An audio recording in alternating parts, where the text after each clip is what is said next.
of accomplishment. Proverbs says, the desire accomplished is sweet to the soul. One thing I enjoy whenever I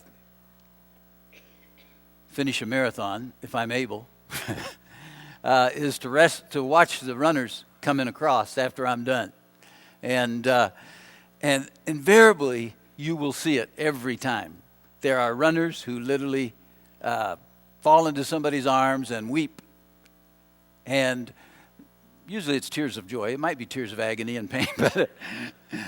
But what is it? They have worked and they know what they did to put into that. They ran several hundreds of miles in preparation for that marathon.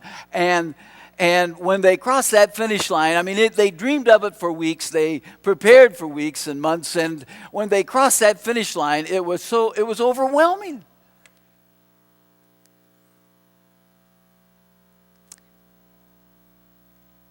Well done, good and faithful servant. You were faithful with a few things. I will put you in charge of many things. Enter into the joy of the Lord. In every church in America, there are those people that, humanly speaking, if you took them out of it, the church would close tomorrow. Faithful. Faithful.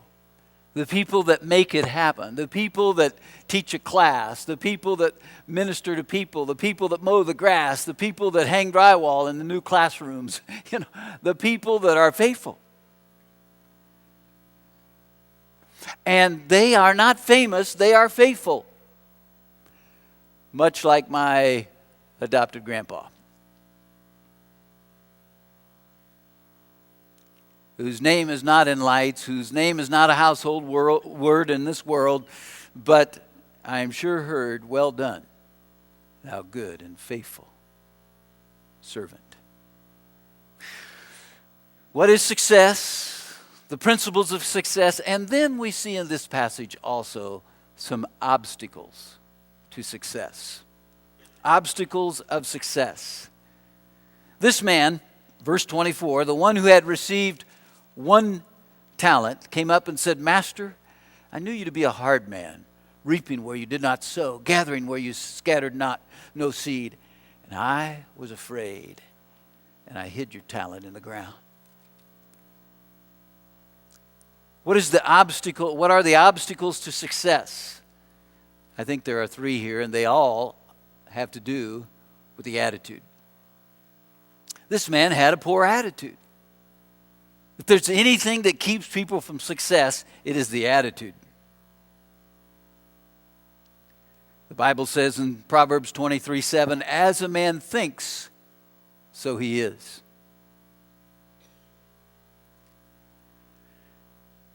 And people have bad attitude, and they wonder why success is so elusive. And I want to say to you, you can control your attitude. We did a 4-Sunday series, I believe it was, a few years ago on attitude alone. and the importance of attitude. It is one thing you can control. I can't control the weather. We had a party the other night out here. What a time. We had 200-some people out here the other night, Friday night, And everybody was excited about seeing the fireworks and everything. And the Lord decided the grass needed watering. And the heavens opened up and it rained. And it poured down rain, and we all ended up in the gymnasium.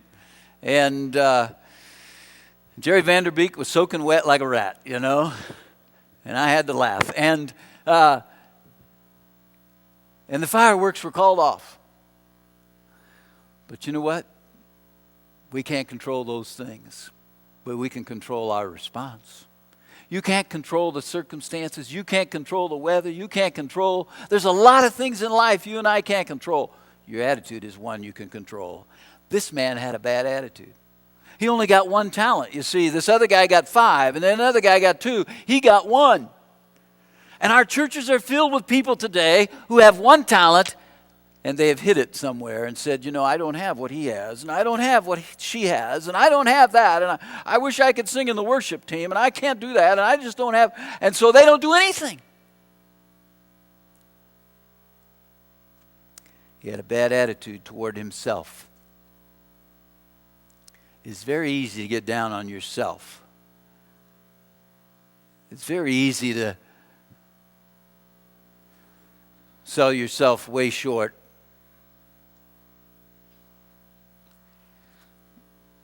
Somebody said attitude is more important than aptitude.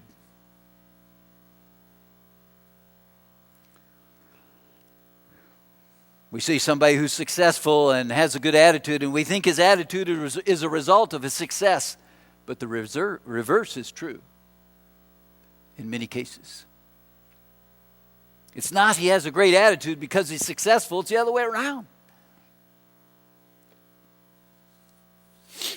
And then in verse 25,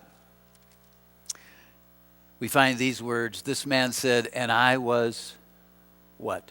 Afraid. I was afraid. You see, a lack of courage guarantees failure. How many times God says in the Bible to be courageous? We looked at last week Joshua taking over for Moses. But if you read Joshua chapter 1, 3 times God says to Joshua, be of good courage. Be of good courage. Be courageous. I was afraid, he says. The number one battle people lose is the battle over the fear of failure. A lot of people would take their talent and do something with it, but they fear they might fail. And what would people say? The fear of failure keeps many people from going forward for God. And we hide our treasure in the ground, so to speak, like this parable says. And the Bible speaks of the fear of man bringing a snare.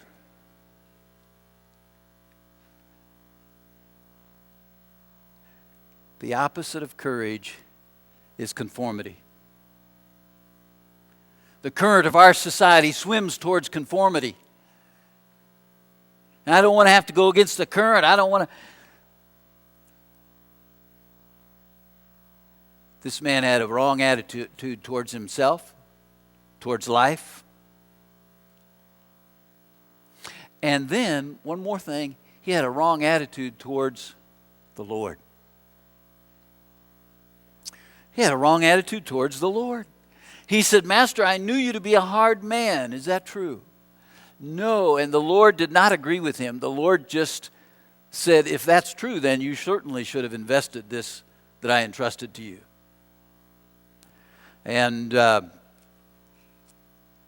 Lord is not a hard servant, but he does expect us to bring a return in what he invested in us.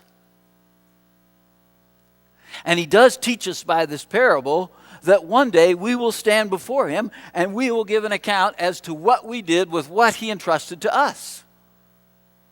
Not only the money and the time but our abilities are what we call talents today.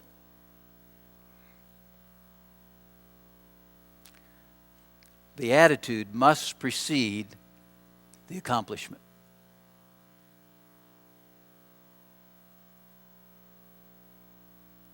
The opposite of courage is conformity. We want to fit in. The courageous man is a nonconformist. It takes guts to leave the ruts. What is success? Success is taking your abilities, your opportunities, and adding persistence or faithfulness.